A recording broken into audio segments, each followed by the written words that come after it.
must thank the forum, Dravidian Professional Forum, and particularly Mr. Pugar Gandhi for allowing us to have this opportunity to introduce what is inside this book and why and how this book has been brought, with the idea of taking up both the issue of social justice and Dravidian movement. There is a background to it. But before that, there is a big thanks to be given to the forum for providing this opportunity. And probably this is the first time we are doing the introduction of the book in a collective way. All editors are here. Unfortunately, Kale could not join us. But otherwise, we thank you all for this opportunity to share our views on the book. To start with, actually, the book came out, the preparation for the book started in 2014, immediately after the demise of Professor M.S.S. Pandian, in order to honor his scholarship, sustained kind of interest in the Dravidian movement and the contribution that Dravidian movement has made to social justice. Having said that, it's also important to state here, all the contributors to this volume, coming from different disciplines, ranging from economics, history, environments, special environment focused studies, and cinema studies, media studies, and also those who belong to cultural studies and urban studies. We have got together, not just as someone who has been practicing in this discipline, but also very close friends of Pandian who have had dialogue on our respective area of research with Pandian. Therefore, there is a sufficient kind of an echo of what Pandian taught in these areas, which are also reflected in this volume. So in the sense that here I need to sort of begin with, I don't know, probably many of you have read Pandian's work, but all the more reason that here there is an opportunity to tell in this particular forum that Pandian was one of the eminent Dravidian scholar who has enormously contributed to rethinking not just social justice, but about the Dravidian movement itself and its specific engagement with the concept of social justice. And therefore, one of the fundamental idea that Pandian had floated in across his contribution is that social justice is not something, a very static concept. It's very fluid and contextual, and it can be evoked in a way that sort of foregrounds subaltern identity, subaltern counterpublic, and subaltern articulation of politics as such. So in the sense, the way in which social justice need to be rethought is something that has been taken cue from what the Dravidian movement has done for several decades in rethinking social justice as such. Therefore, I'm not going to go into every sort of, aspects of how Pandian had re-articulated the question of social justice, which forms part of many of his writings.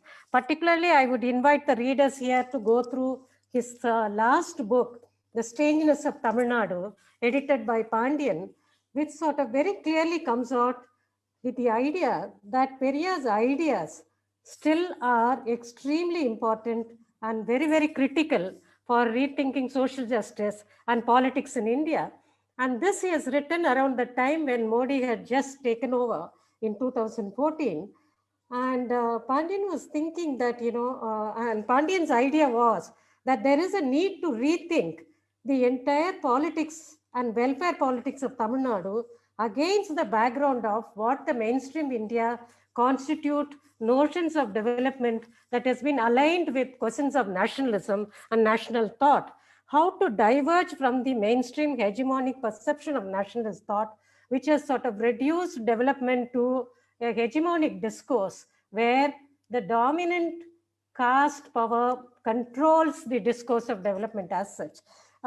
So this is a kind of a very superficial introduction to what Pandian had to say on welfare politics, on religion, caste, gender, and the Dravidian movement intervention.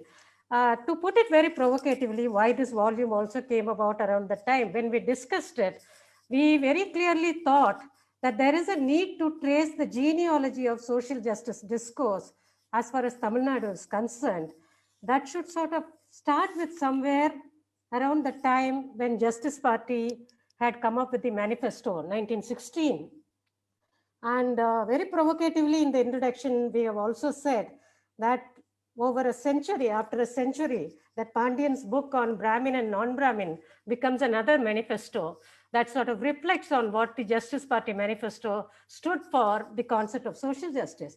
Now, why do we say that Justice Party manifesto is the forerunner for, putting forward an idea of social justice? This is very clear because it's not that nobody has thought about social justice through social reform activities before the Justice Party. We have a clear case of, Marimali Adigal, Ayoti Das, all of them have been effectively countering the Brahmins' claim to moral and spiritual authority and superiority. But what was lacking over there is that they have not really, this is about cultural consequences of Brahmin authority. Very clearly diverging the question of social identity politics, cultural consequences of Brahmin superiority from the material consequences of such domination, and which has come to be addressed only with Justice Party. And in fact, this is precisely a reason why there is a need to counter the nationalist historiography, which had clearly branded Justice Party as a communalist party, a separatist party, which was sort of lobbying with the colonial government to acquire caste power, to acquire political power in the public domain for a section of non-Brahmins, which has been completely falsified by Justice Party with its manifesto, which clearly stated with the the idea of equality of opportunity had not appeared anywhere else until 1916. You find in this manifesto very clearly saying the manifesto's demand is for principles of justice and equality of opportunity. Now, this is a very important concept which did not decouple what, as Nancy Fraser says, about the cultural differences from the idea of distribution politics, the politics of distribution. For the first time, you find that they are saying for an effective social justice to be brought about, there is a need to foreground both cultural differences vis-a-vis the Brahmin, along with what the material consequences are for non-Brahmins who are different from Brahmins, and the need for redistributive politics to be foregrounded by the colonial government was very clearly articulated in the promotion of industrial development by the Justice Party, who clearly said this has to come from the public funds. The public funds had to be reorganized for an educational system, for a new industrial development in Madras presidency, and therefore there is a need for reconstituting non-Brahmin identity as a productive community. Now, this is about combining the politics of redistribution with the politics of recognition that has been talked about in the contemporary political philosophical terms by Nancy Fraser and others. Now, again, let us look at the way in which the historical development of social justice idea emerges from Justice Party. The Madras Dravidian Association was started in 1912 by Nadesa Mudaliar, who of course enjoyed a tremendous popularity with the slum dwellers in Madras, very clearly demanded equal participation in educational privileges offered by colonial government.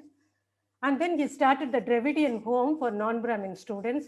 Mind you, all this was a complete break with what Ayoti Das and Adigal, Marimali Adigal, have been talking about the cultural consequences for the non-Brahmin to pursue a cultural recognition. This is about the way in which welfare politics have to foreground some kind of a redistributive tenets for the non-Brahmin development. And then, as we all know, and many of you would certainly know, that the reservation politics that has been brought about by the Justice Party was extremely well-pronounced welfare politics. At that time, it had to be in a very tough way lobbied with the colonial government and with the Brahmin authorities who were resisting very strongly. Now, one does not understand how the decolonial policy of Justice Party could be seen as something as pro-colonial, pro-imperialist policy here, when they had to literally struggle against the British government's reluctance to give reservation for non-Brahmins in the government jobs as well as in the government representative bodies. Now, for the first time, then we all know that the communal GO in 1921 and further in 1922 was brought by Justice Party. And this is what we call as social justice initiatives and the programmatic initiative that combined effectively distributive politics and redistributive justice.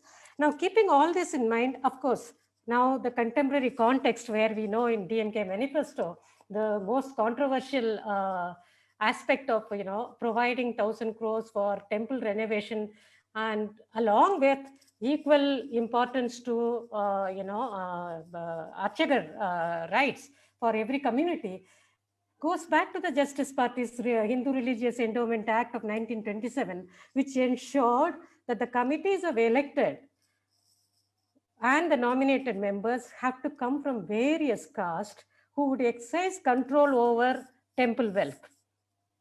This was for the first time in 1927 it happens, and then the temple funds were diverted to sanitation, education, and medical relief and water supply. Now, this is how the social justice program was very systematically carried out by the Dravidian movement, and we also know later on how both Periyar and as well as DMK carried out very programmatic political orientation to social justice politics. And I'm not going to go into the long history of that, but what is important is keeping all this background in mind, that some of us working on the transdisciplinary context of foregrounding social justice also thought that there is what has been sort of foregrounded by Pandian. There is an intersectional interest in reformulating the idea of social justice and not just talking about a homogeneous non-Brahmin community, homogeneous deprived groups. What we have been thinking of and what you have been sort of conversing with Pandian, which has come through in this article, is to talk about the intersectional effect of subordination, inequality, oppression, voicelessness, and how to foreground these voices and the subaltern counter publics of a different kind, which has come about both after the independence as well as in the in the post 1990s. How do we really then problematize, make it complex to understand social justice issues, how exactly the Dravidian movement in contemporary times have traversed the legacy of social justice as well as foregrounded new politics of social justice. This has been the concern around which the book has been organized, and I don't want to sort of elaborate quite a lot on all the articles here for lack of time. If I'm given 10 minutes, I can probably say that some of the articles also, some of us, probably Bhaskar and Karthik would be elaborating upon as content and analysis that is coming through, particularly with the concern that Pugas has raised about how exactly welfare politics and development politics of the Dravidian model has distinctly brought about social justice issues. I'm not going to go into that. But what other kind of articles that have been added to this book, which requires equal importance within the so-called domain of the concern for social justice and social inequality to be addressed, is the article by Arun Patnaik, which so far in the social science, particularly in political science and history, somehow the history of ideas have taken into consideration, at least of late, Periyar's, Phule's, Ambedkar's ideas have considerably neglected Logia, Ramana or Logia's ideas and the critique of caste, which requires adequate attention.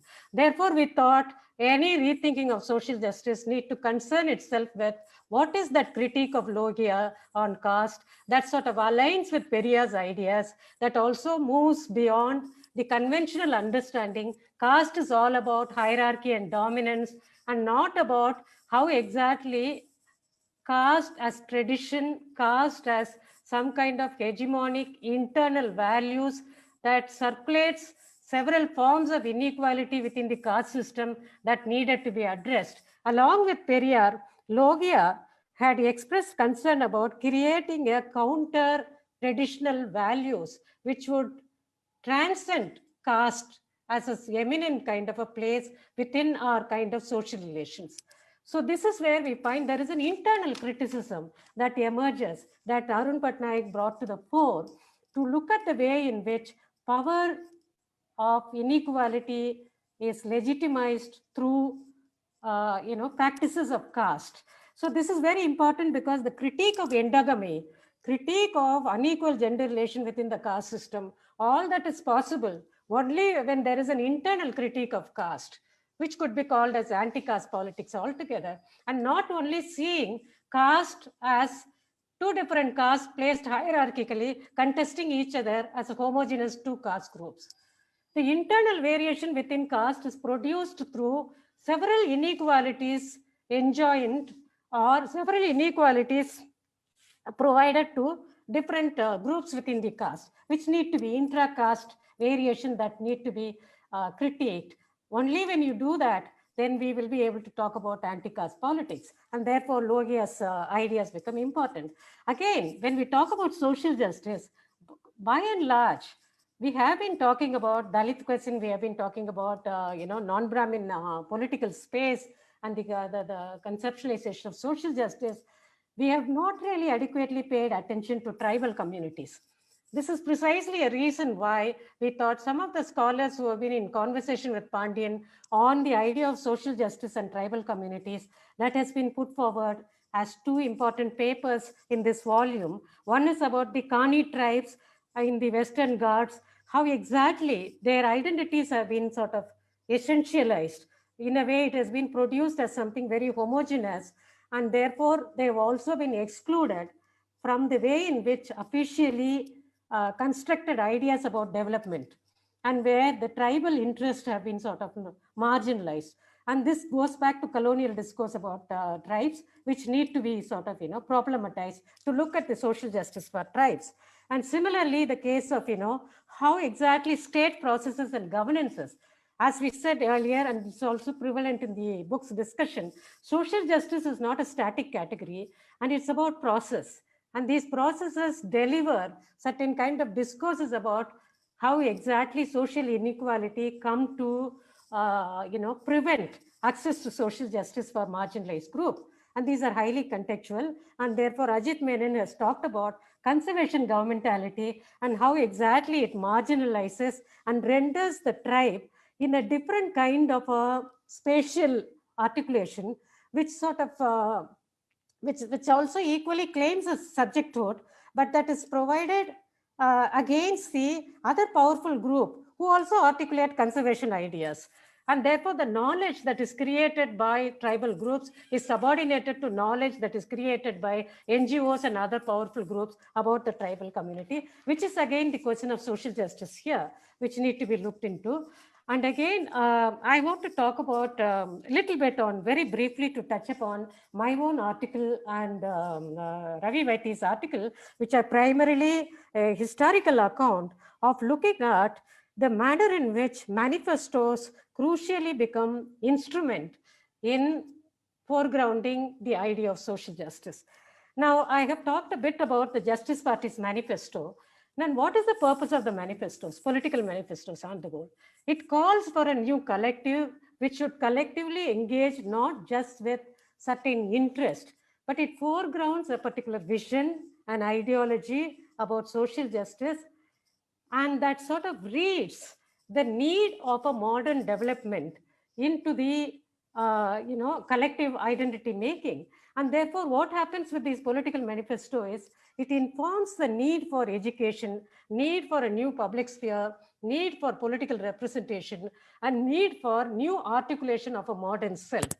And this is exactly what Muthulakshmi Reddy did with her autobiography as a manifesto. So providing a manifesto has been important for the subordinate group to create a counter public. It's a tool for them. Similarly, in Annadurai, as Ravi Vaiti argues, C.N. Annadurai with his RMI very clearly said and acknowledged that particular text to be read as a political manifesto to inform and educate the emerging Dravidian nation, just as Justice Party did. Now, if manifesto can be a very important instrument in foregrounding new ideas of social justice, it is also important for us to go beyond what the manifestos talk about, because such egalitarian politics also suffer from certain limitations. We cannot stop at eulogizing these manifestos, there is a way in which such subaltern counter public also sometimes suffer from hegemonic, understandings about collectivities. So the classic case is about Muthulakshmi Reddy, who was part of anti-Brahmin movement, who was considered to be aligning with Justice Party in foregrounding the, Devadasi Act, who had very clearly sort of been a forerunner in bringing about significant reforms for women. At some point, she wanted to counter the voices of the Devadasi women by marginalizing, excluding Devadasis who wanted to have their own counter public presence in the public sphere. Their public sphere was countered by Muthulakshmi Reddy on the basis that Muthulakshmi Reddy was an educated woman who knows about what is justice for women. Now, this is a kind of a never-ending kind of a elusive politics of social justice is what we need to concern about, and how exactly politics of social justice can get intricately linked with power politics. And there is a need to extricate it and look at the manner in which Dravidian movement in particular have been effectively able to combine a kind of a significant politics of distribution with politics of recognition in a far more fundamental way that differed with the Indian national politics of homogenization, authoritarian politics, resulting in the current Hindutva politics, hegemonized welfare politics. So let me end it here. I just wanted to add only one small observation that I sort of missed out, is that if there's one more article in this which has been combined ways written by Srivasthan and Pandian. Pandian, in conversation with Srivasthan, probably provided some aspect to the manuscript that Srivasthan has prepared, has innovatively looked at the Tamil Nadu urban development using a new concept of exhibition versus museum. This is an important article again to see that the subaltern counter public may be shadowed by a very hegemonic, globally driven development politics, which may happen, and therefore they may still find themselves being marginalized in the new urban politics, who are part of what they are calling as museum, part of a museum making. And while exhibition, that is the IT industries and others, may be privileged over. See, in Tamil, what we say is Arungatchiyagam, museum is about past, and the exhibition is about the present, the vision of the future. Now, such divisions may also provide a clue about how tensions continue to inform the social justice politics. Social justice politics can be fragmentary and tension bound, and we will have to always carry out dialogues and conversation that will never be ending, yet it will foreground the successful manner in which Dravidian movement had carried out such politics. Thank you. It was good. Is it fine or? It's fine. Yeah. Thank you. Thank you. If anyone have any question, I have a question. Please. Please. Yeah. Well, speaking about it, like you said, the Dravidian movement. A little louder, please. Am I audible now? Yeah. Okay. The entire Dravidian movement started as anti-Brahminism, and then you said it was like the Dravidian movement was fighting for the inclusiveness, social justice. Okay, and we have historical records. Dravidian movement has always fought for social justice, inclusive of every segment of the society. That being the case, at what point or where did the post 1947, where did the Dravidian ideology fail, so that individual independent Dalit identity and representation had to come and exhibit their presence? Was it the failure of a Dravidian movement, or how do you see this? I think I have not really caught your question so well enough to, I hope I am not going to misinterpret your question. As far as I have been talking about, social justice is not about providing equality to everyone.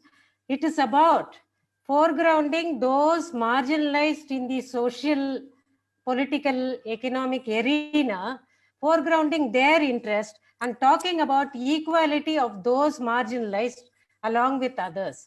Exactly. So those, in the sense here, the Brahmins already have been empowered. They have colonized the entire political space, public space, social space. Correct. So the anti-Brahmanism came about because the way in which they have colonized, and the colonization has been talked about only in terms of British and not about the internal colonization that went on for several decades. Correct. And Justice Movement, Justice Party brought this to the fore, number Correct. one. So, okay. So the social justice context is extremely about women, minorities, marginalized communities. Correct. Who have had no place in the public sphere. Okay. Correct. That's number one. Second. Correct. Then this 1937 that you are talking about, what is the political context that you are talking about? No, my question was, having started as a non-Brahmin movement, which means it includes every other caste. Yeah, it's more inclusive. Yeah. It's inclusive. Yeah. Okay. Then the Dravidian government were formed in 1967. Yes. Then post 1967, we see instead of all the Dalits and the marginalized coming together, coming under the banner of Dravidian movement, they want to have their own identity. So that's the reason we are seeing more. What is their own identity that they have foregrounded? Even for that matter, Tirumalavan has got his own identity as a political outfit. Okay. Okay. Then Dravidian movement ideology stands for every segment, every caste. Sorry. Where did we fail? We allowed Dalit identity to take center stage.